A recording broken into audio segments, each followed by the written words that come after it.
Page 28. Continuation of question number 5. Question number 25. Answer.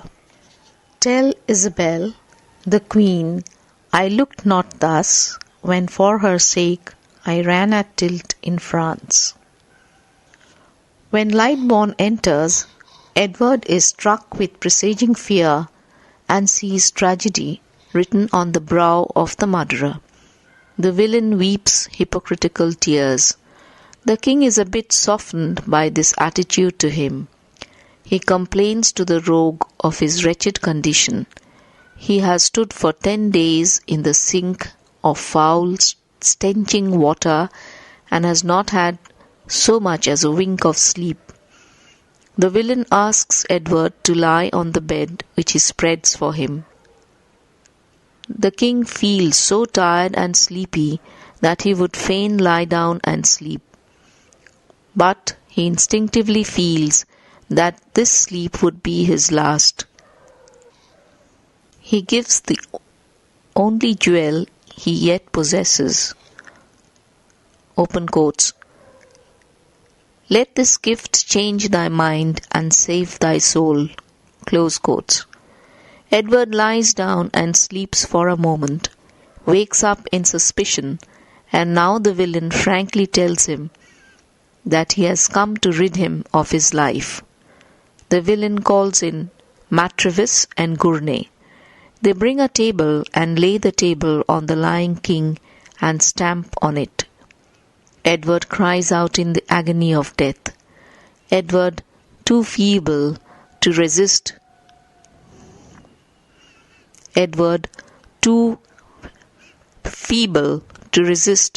is laboriously done to death. William Empson suggests that Edward's death is a parody of the homosexual act. In brackets, The Nation, chapters 163, 1946. The chroniclers are unanimous about the method of murdering Edward. Marlowe gives no stage directions here, but after Lightborn's instructions to the jailers, Act 5, Scene 5, lines 29-30, there can be no doubt that he intended the actors to proceed as history directed. Leach has suggested that, open quotes, the mode of killing may have been one of the reasons why Marlowe chose this story for dramatization. Close quotes. Here in Edward II, he stages the ultimate physical cruelty. Empson links Edward with Faustus not only in the agony of his death, but also in the dilemma of his life. Open quotes.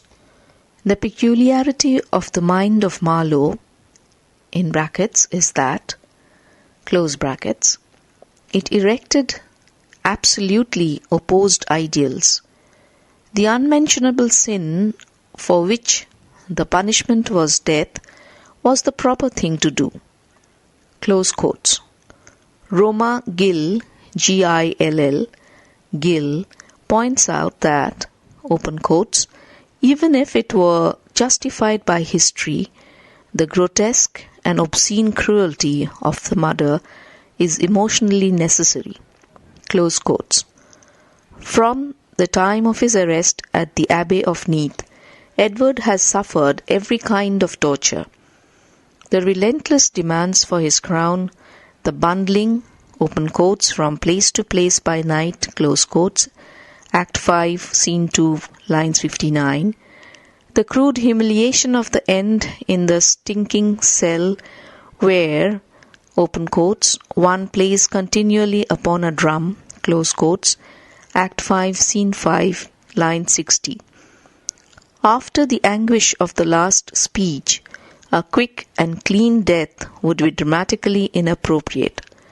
Lightborn is subhuman, a machine for murder. Introduced into the action by Marlowe, he is the only character who has no emotional response to Edward, and his heartless efficiency emphasizes more than ever Edward's muddled humanity. For one moment in his presence, Edward becomes a king again as, with an almost habitual grace, he bestows his last jewel. Open quotes, know that I am a king. Close quotes. From Act 5, Scene 5, lines 88. The death scene has been criticized by many critics as too cruel and horrible. Dice, D-Y-C-E, Dice, comments on the scene. Open quote, a more fastidious critic than Lamb might perhaps justly object to such an exhibition of physical suffering as the scene affords. The death scene arouses terror and pity of a different kind and quality that are roused by the tragedy of Prometheus, Lear, or Othello. Close quotes. Lamb's comments on the scene may seem strong words when we think of Prometheus chained to the mountain top, or of Lear storm-tossed on the heath. Open quotes. A more fastidious critic than Lamb might perhaps justly object to such an exhibition of physical suffering as the scene affords. Ellipsis. The death scene arouses terror and pity of a different kind and quality that are roused by the tragedy of Prometheus, Lear, or Othello. Close quotes. Lamb's comments on the scene may seem strong words when we think of Prometheus chained to the mountain top, or of Lear storm-tossed on the heath, but they are memorable for coming from so clear-eyed a critic. In any case, there is no doubt that the murder scene in Marlowe's tragedy far surpasses the corresponding portion of Shakespeare's Richard II.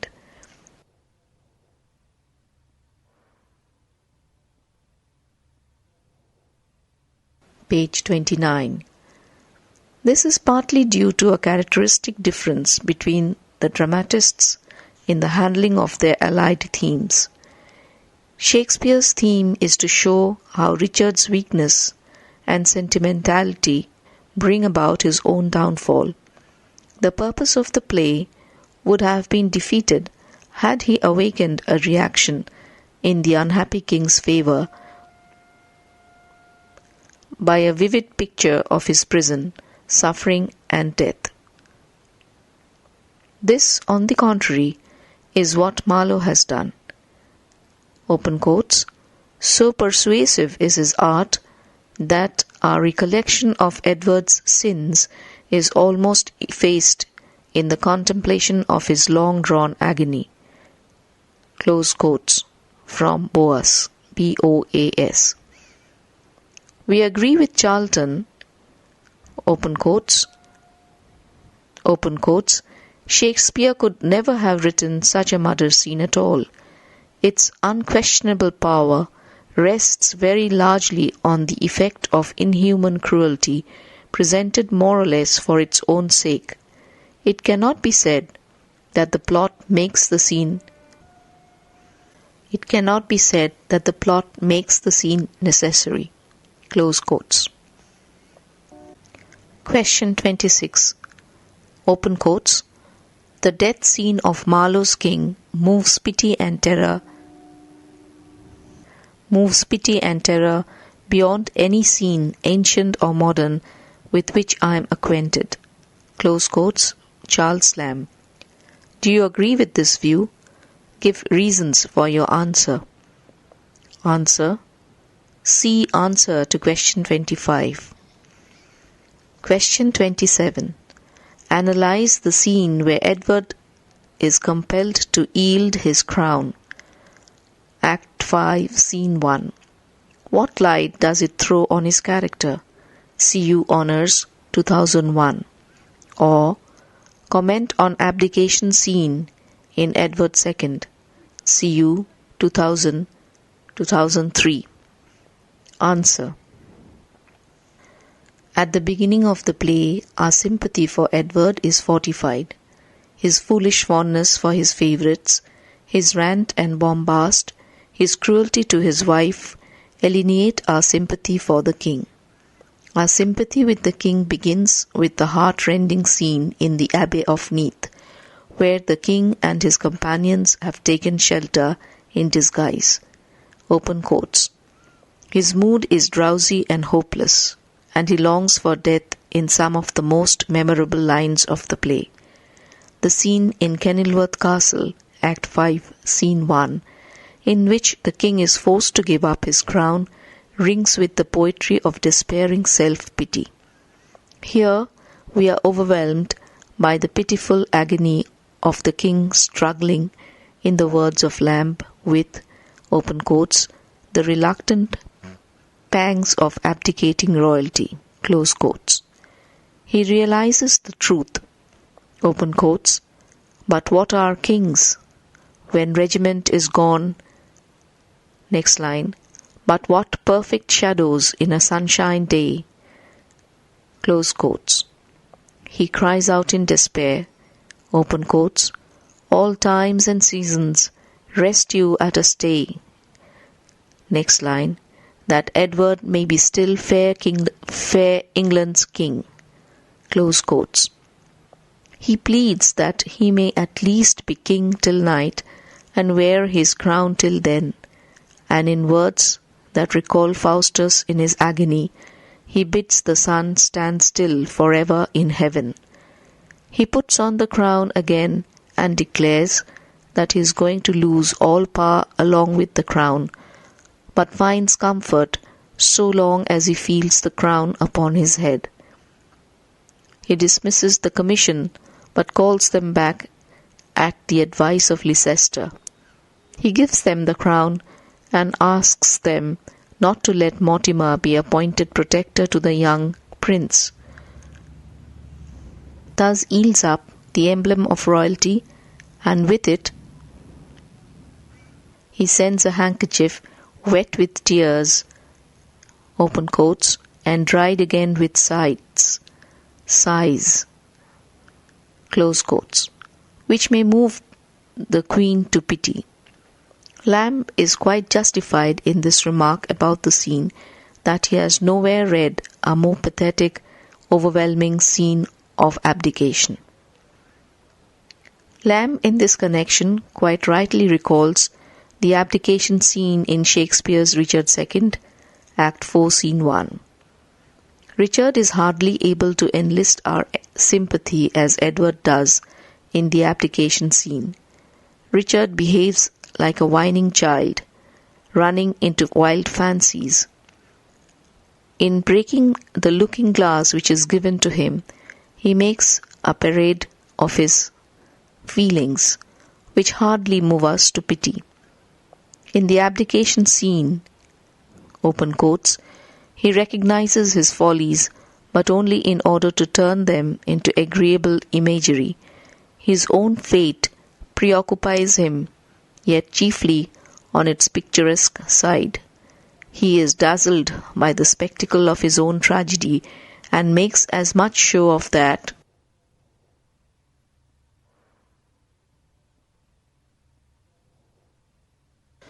page 30, tragedy, as his poetic fancy is pleased to do. Close quotes. He makes a luxury of his grief when he says to Bolingbroke, open quotes, "Here, cousin, seize the crown. On this my hand, on that side yours." Close quotes. He says this to enjoy the pleasure of the spectacle of his grief. He indulges in exuberance of utterances which testify more to poetical fancy and luxury of grief than to genuine pathos of abdication. In Marlowe's Edward, we are moved by the passion and pathos of appeal.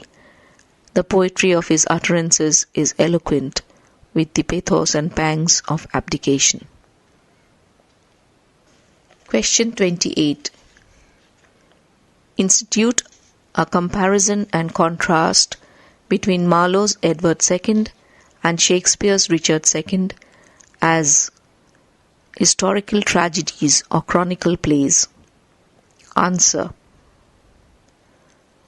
Contrast and comparison between Marlowe's Edward II and Shakespeare's Richard II are called for because both of them are historical tragedies and both deal with weak monarchs whose tragedy is due more to their characters than to the circumstances. Marlowe's Edward II was written in 1591, while Shakespeare's Richard II was written in 1596. The historical materials of both the plays are derived from Holinshed's Chronicle. There is close similarity between the two plays in respect of themes. Both the kings are dilettanti in kingship. dilettanti, dilettanti in kingship. They indulged in sensuous pleasures. They are vacillating and weak monarchs. They are incapable of looking to the welfare of their subjects. They demand the loyalty and obedience of all because they are sovereigns by the divine right of kingship. But the treatment of the characters is basically different. The tragedy of Edward is rooted in his foolish fondness for his favourites. His infatuation for Gaveston and then for Spencer infuriates the nobles who are his antagonists. His final undoing is brought about by the Queen and Mortimer. The Queen takes revenge on him for the cruel treatment she received, and Mortimer becomes a Machiavellian villain who seeks personal power. Dramatically, the structure is weak. It leaves gaps and effects sympathies without proper motivation. Richard II is, however, built on a more well-knit structure. Richard II, the hero, is pitted against a stronger antagonist, Bolingbroke, who is popular and more capable. He claims the throne from his cousin by virtue of his birth. Richard II is filled with the spirit of national patriotism, which is conspicuously absent in Edward II. Critics are almost unanimous in their opinion that Shakespeare owed much to his predecessor in the general conception of the tragedy. In plot structure and characterization, Richard II is far superior, but there are passages and scenes in Edward II which surpass the parallel parts in Shakespeare's drama in Passion and Poetry. Charles Lamb particularly draws attention to the abdication scene, Act 5, Scene 1, and the murder scene, Act 5, Scene 5, of Edward II. His comments on these two scenes are worth considering. Open quotes. The reluctant pangs of abdicating royalty in Edward II furnished hints which Shakespeare scarce improved in his Richard II, and the death scene of Marlowe's king moves pity and terror beyond any scene, ancient or modern, with which I am acquainted. Close quotes. Lamb's impressions about these two scenes in Edward II are shared by all the readers, but the purposes of the two dramatists are different. Marlowe presents the abdication scene and the death scene with a view to awakening sympathy for the weak king. No such purpose would be dramatically justified in the case of Richard II. In the abdication scene, Richard behaves like a petulant child, running into wild fancies. He makes a parade of his feelings, which hardly moves us to pity.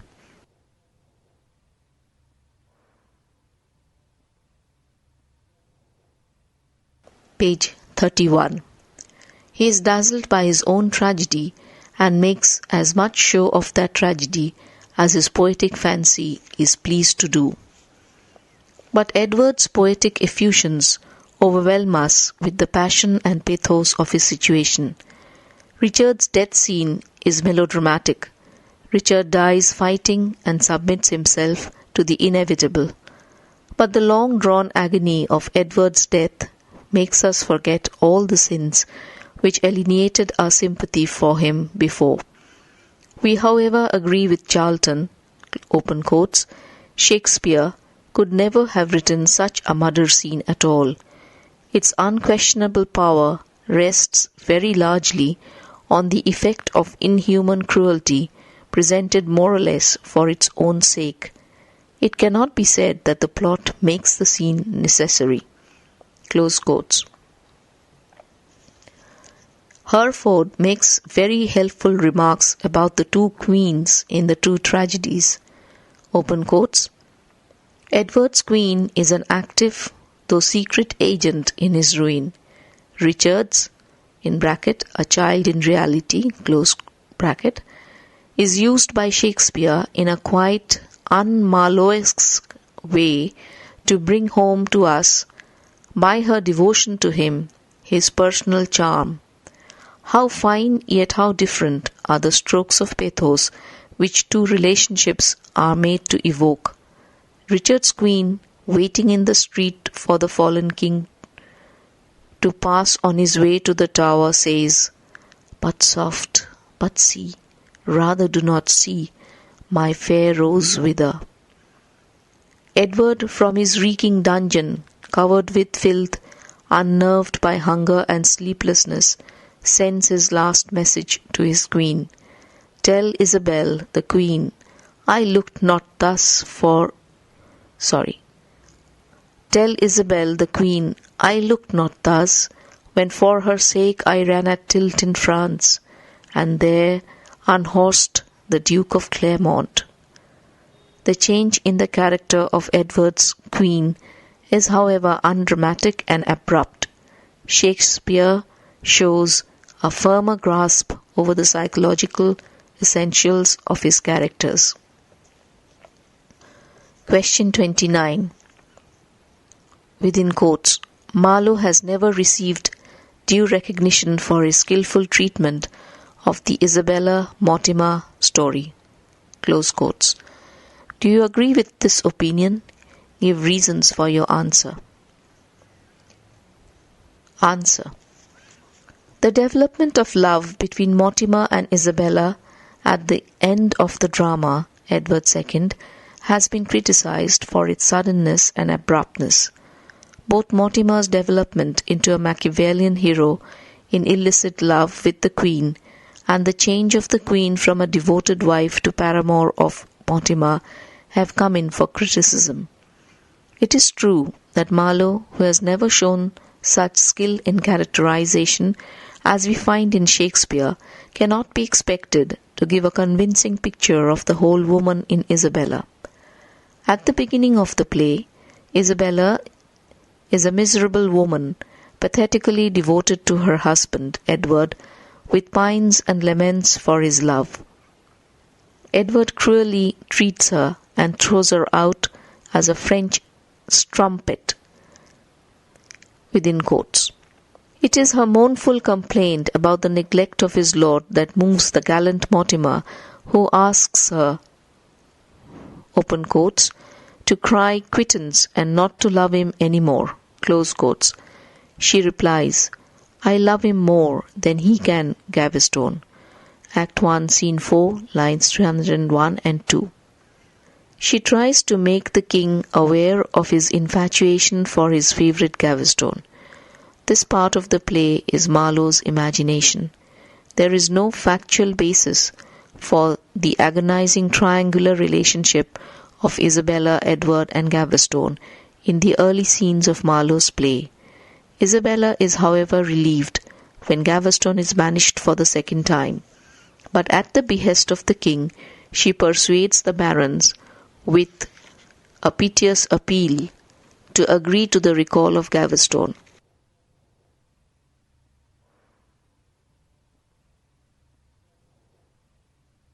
Page 32. She does all this to win the favour of her husband. She is here a distressed woman, loyally devoted to her husband, and stooping low to conquer her husband. Her relation with Mortimer, is no more than that between a woman in distress and her gallant sympathizer. Marlowe does not show the stages of the growth of illicit love between Mortimer and Isabella. In the earlier parts of the play, Gaveston hints at the secret relationship. The king also castigates his wife with the cruel hint about the guilty love between the two. At this stage, we pity the queen for this cruel neglect by her husband, and we become angry with the king. In Teignmouth Castle, Isabella is rudely deserted by her husband, who flies for safety from the invading barons. Isabella makes a pathetic cry, quotes, "that these tears that drizzle from mine eyes had power to mollify his stony heart." Act 2, Scene 4, lines 19 to 21. A few minutes after this lamentation comes from the queen a soliloquy which indicates her resolve to go over to Mortimer. Open quotes. "So well hast thou deserved, sweet Mortimer, as Isabella could live with thee forever. In vain I look for love at Edward's hand." Act 2, Scene 4, lines 59 to 61. Marlowe perhaps suggests that a woman's need to be loved has occasioned this transfer of Isabella's love from Edward to Mortimer, but this has to be dramatically shown through adequate indications and preparations. Isabella then goes to France, and there Kent and Mortimer join her. There she cooperates with Mortimer to mobilize the army for an attack on Edward. It is only after her landing in England that we hear from Kent that Mortimer and Isabella do kiss. Thus, there is enough justification for the king's complaint in the Kenilworth Castle that she is his, within quotes, unnatural queen, false Isabel. Subsequently, Isabella completely surrenders to Mortimer. She dissembles very artfully, consents the murder of her husband, and is an apt accomplice in every crime perpetrated by Mortimer. Her hypocrisy is repellent. There is no suggestion of her capacity for rank villainy in the earlier part of the play. The transition is therefore undramatic. It is a palpable artistic flaw. It is therefore impossible to agree with the opinion of the critic quoted in the question. We may, however, support it to some extent, as a critic has done on the ground of dramatic necessity. Open quotes. "The change in Mortimer's character and Isabella's is to add pity and terror to Edward's end, to assist in the swing from destitution and contempt of Edward when abusing his power to pity for Edward when he has fallen from high estate." Close quotes. This may be a dramatic justification, but the treatment is an artistic flaw in characterization. Marlowe has compressed the events of long 23 years into a small space of time, and so he has not been able to maintain the verisimilitude in characterization. This indicates that Marlowe is a lesser artist than Shakespeare. Question 30. In Edward II, Marlowe is seen to have turned his back upon the one-man type of play. Discuss and illustrate. Answer. See answer to question 17a. Question 31. Show that in Edward II, Marlowe avoids his usual fault of creating only one dominating figure. Answer. See answer to question 17a. Add the heroes of Marlowe's other dramas. Tamburlaine, Dr. Faustus, the Jew of Malta are embodiments of the infinite aspiration for power or wealth or knowledge.